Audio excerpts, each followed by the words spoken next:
Tausog natin yung Hey guys, magpa-pack up na po kami. Excuse me. Excuse me guys. Get one stick. Para one.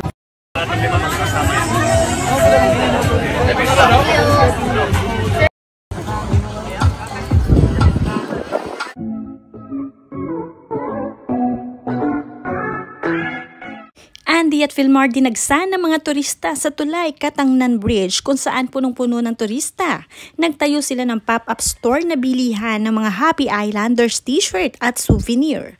May kasama pang pulis si Andy dahil siya ang dinudumog ng mga tao. Panoorin at kung hindi pa nakasubscribe, don't forget to click subscribe and hit the notification bell to keep you updated.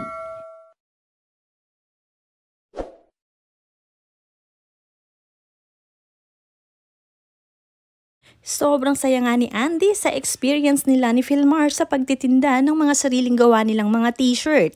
First time niya nga itong gawin sa isla. Sa mismong truck na nga sila sumampa si Andy para maiabot sa mamimili ang mga binili nilang merch. Napakasaya lang at wala namang kaarte-arte si Andy sa pagtitinda nito sa labas kahit nagitgitan at tabi-tabi ang mga tao. Walang pakialam si Andy basta maihatid niya ang mga panindang damit sa mga ito. Isa-isa pa nga niya itong binalot na may tatak na Happy Islander para legit na sa kanila lamang ito nabibili.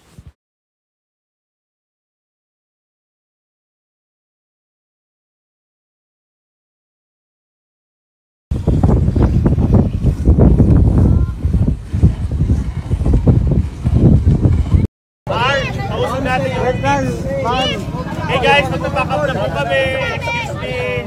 Excuse me guys. Get one stick. Para one.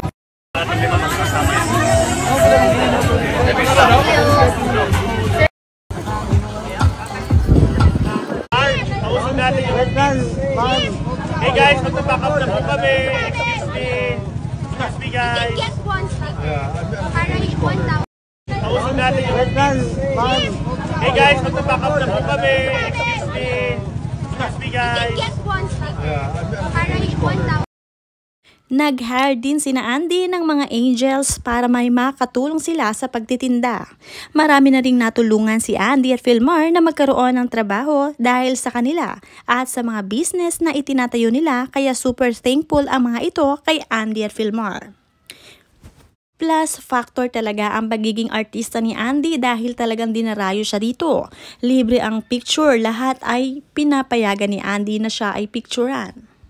Naubos nga ang dala-dala ni na Andy na merch na mga t-shirt at souvenir, kaya naman sa isang taon ay mas dadamihan pa nila ang tinda. For now, habang ubos ang kanilang tinda ay pinaunlakan nila ang mga mamimili nila na sila ay picturean kasama ang mga turista.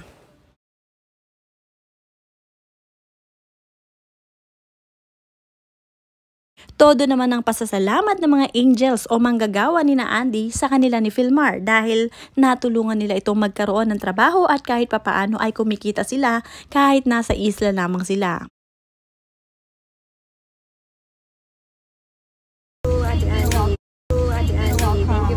Thank you. Thank you.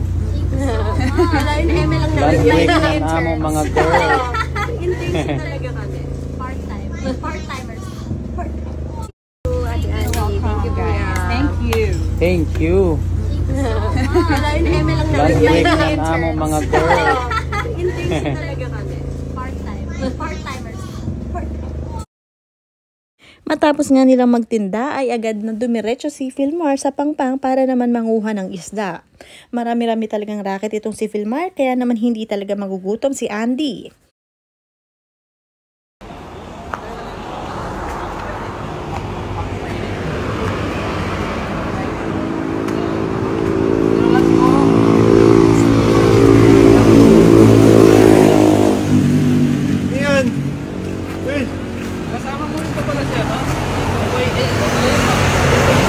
Labrax guys, Labrax. Yeah. New brand from our local Spiro. Ito na, si Philmar.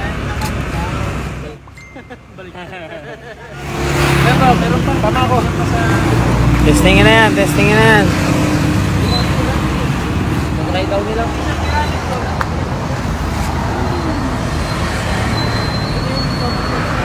Dito mo doon. Sino gagamit yun? Last na lang ulit natin bro, yung gabi pa.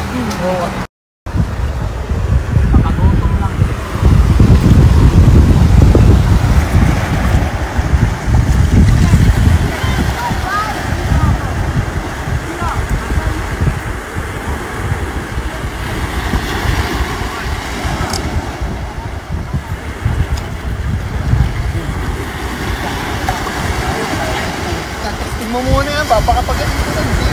Balik. Testing ka? Mamay na lang. Yeah.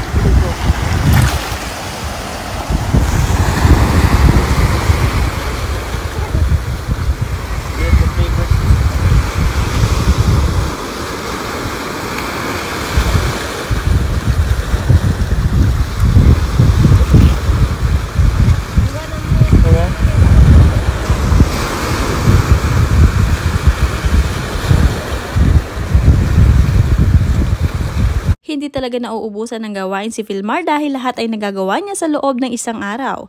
Talagang time management lamang ang kanyang ginagawa, maagang gumigising ito, madaling araw pa lang ay naghahanda na para sa buong araw.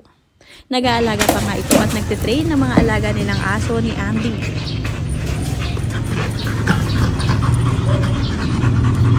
Baby dot milk.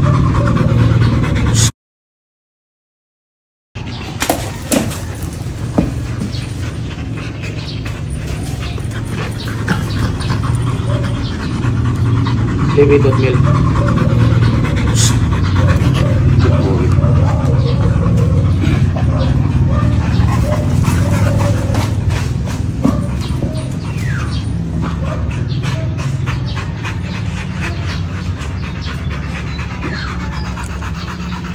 Ano?